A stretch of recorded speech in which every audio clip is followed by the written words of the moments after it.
Êtes-vous déjà senti seul dans un endroit étranger, sans votre famille, sans ces gens qui ont toujours l'habitude de vous soutenir, que ce soit dans vos moments de faiblesse, tout comme de force? Aujourd'hui, dans cette vidéo, je viens partager mon expérience sur la solitude en tant qu'étudiante à l'étranger. Même si je sais que ça ne touche pas seulement des étudiants à l'étranger, c'est un sujet qui peut toucher tout le monde. J'ai particulièrement à cœur de parler aux étudiants et on entend tellement de choses sur ce que nos frères ou nos sœurs subissent, qui les poussent à la dépression, à tellement de choses que j'ai eu à cœur de partager cette expérience que j'ai eu à vivre aussi à l'étranger en tant qu'étudiante. Comme je l'ai dit, je sais que ça ne touche pas seulement les étudiants, donc j'espère et je crois que tout le monde aura sa part au travers de cette vidéo. Bonjour à tous, je suis Adassa et bienvenue sur ma chaîne. Si vous êtes nouveau ici, n'hésitez surtout pas à vous abonner et activer la cloche de notification. Je suis étudiante actuellement au Ghana, précisément à Accra. Quand je suis arrivée, je suis tombée dans une solitude énorme et il faut savoir que où j'étais à la maison, au pays, il y avait beaucoup de monde à la maison. Donc, je suis passée de plein de monde à littéralement être seule. Le seul bruit que tu entends de ta maison, c'est toi. J'étais obligée tout le temps de laisser ma télé allumée pour entendre au moins les voix des gens parce que pour moi, c'était juste insupportable. Et j'étais devenue très chiante envers mes amis et très collante parce que tout le temps, je cherchais à les appeler, tout le temps, je voulais être là avec eux. Et quand on ne répondait pas à mes appels, pour moi, limite, tu ne m'aimes pas. Je faisais tout le temps maintenant des reproches, que ce soit à ma petite sœur, que ce soit à mon frère, que ce soit à mes amis, parce que tout simplement, moi, je me sentais seule. Comme je ne pouvais pas ramener mes amis ou même ma famille ici, le seul moyen, c'était au travers de mon téléphone. Donc, j'étais devenue très exigeante et j'ai fait beaucoup d'erreurs. J'ai failli gâcher beaucoup d'amitié parce que je demandais maintenant trop. Tu te sens un peu invisible, tu te sens un peu déconnecté de tout le monde, même quand tu es entouré. Hein. Moi, parce que quand je suis arrivée nouvellement, j'étais entourée parce que il y avait une personne qui m'avait reçue et tout. Tu peux être entouré ou whatever, tu peux être entouré, mais tu te sens juste déconnecté du monde. Tu te sens vide, tu te sens invisible, tu as l'impression que personne ne te voit, tu as l'impression que tout le monde est heureux sauf toi. Tu es seul, ce que tu recherches, tu n'arrives pas à trouver.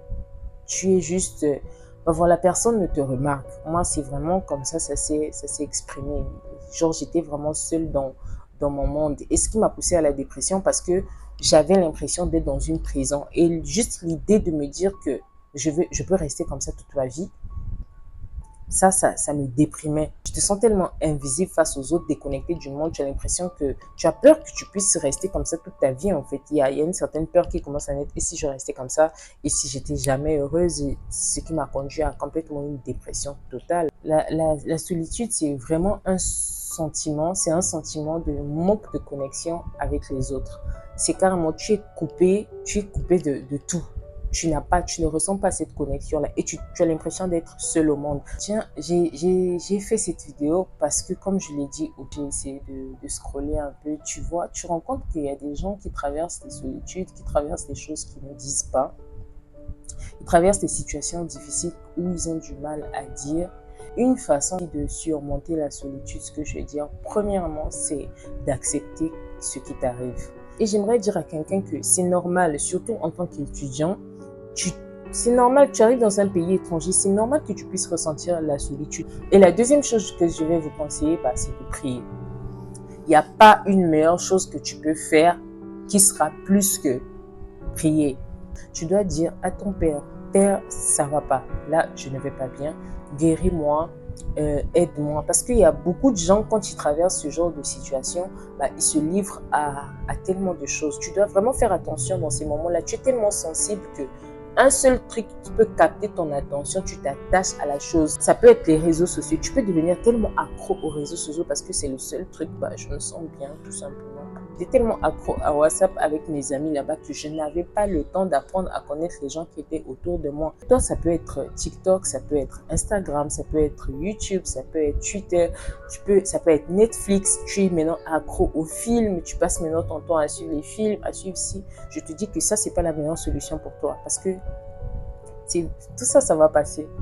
À un moment, ça va plus te satisfaire.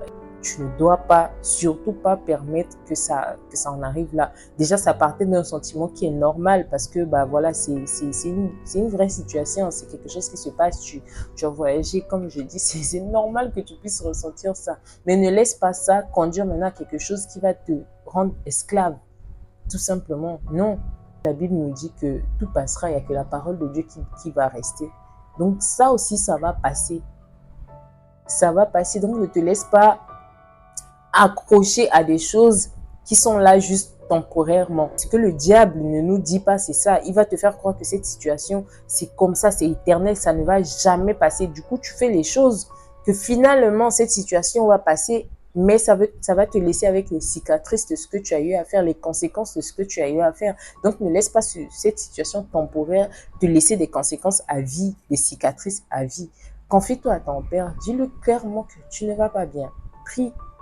Et l'une des choses aussi que je peux vous conseiller de faire en tant qu'étudiant, cherche une église. Et si tu es là, tu suis ma vidéo, tu n'as pas encore reçu Christ, je ne sais pas ce que tu attends. Tu rates tellement de choses. La paix que tu recherches, tout ce que tu recherches, tu ne peux que trouver en Jésus-Christ. Cherche une église où tu vas commencer à communier avec tes frères. Ça peut être une église, ça peut être les gens de ton école, les bonnes compagnies surtout. Juste entoure-toi des bonnes personnes. Prie que le Seigneur puisse te conduire vers des bonnes personnes. Et reste aussi connecté à ta famille. Et comme je disais, c'est vrai que moi, j'étais trop accro à ma famille. Je délaissais petit à petit, mais c'est pas complètement aussi j'ai délaissé. Je sais quand le faire maintenant, je sais comment le faire. Tu appelles ta famille de temps en temps. Moi, je suis vraiment proche de ma mère. Quand ça va pas, je parle. Quand ça va, je parle. Au moins, elle sait tout de moi. Ce n'est pas quelque chose que je vais garder juste pour moi. Parce que plus tu gardes des choses pour toi, plus le diable te parle. Et tu as l'impression que tu es la seule personne qui traverse cette situation. Mais au fond, c'est faux. Le diable t'empêche de parler justement pour que tu puisses te rendre compte que telle personne traverse parfois pire que ce que toi tu traverses. Demande-toi ce que tu aimes. Fais des activités que tu aimes. Pratique le sport. En tout cas, s'il y a quelque chose que tu aimes faire, fais-toi plaisir. Écoute-toi aussi. Écoute-toi aussi. Tu as envie de sortir, sors te faire un peu plaisir. Va manger un truc dans un resto. Va avec tes amis. Apprends de ces moments. Fais concourir ce moment pour ton bien, en vrai. Apprends plus. Demeure dans la présence de Dieu.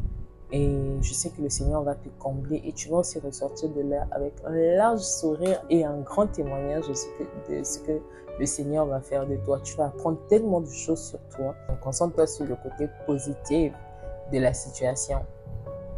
Tu vas découvrir tellement de choses. J'ai découvert tellement de talents. J'ai appris qui j'étais. Dans sa présence, j'ai tout simplement appris qui j'étais. Voilà un peu le peu de ce que je voulais vous partager de cette expérience que j'ai traversée de la solitude en tant qu'étudiante à l'étranger. Donc, pour finir, j'aimerais juste te dire, profite de cette situation. C'est vrai que la solitude, c'est un sentiment bizarre, mais c'est un défi que tu dois relever, mais pas seul, dans la présence de Dieu.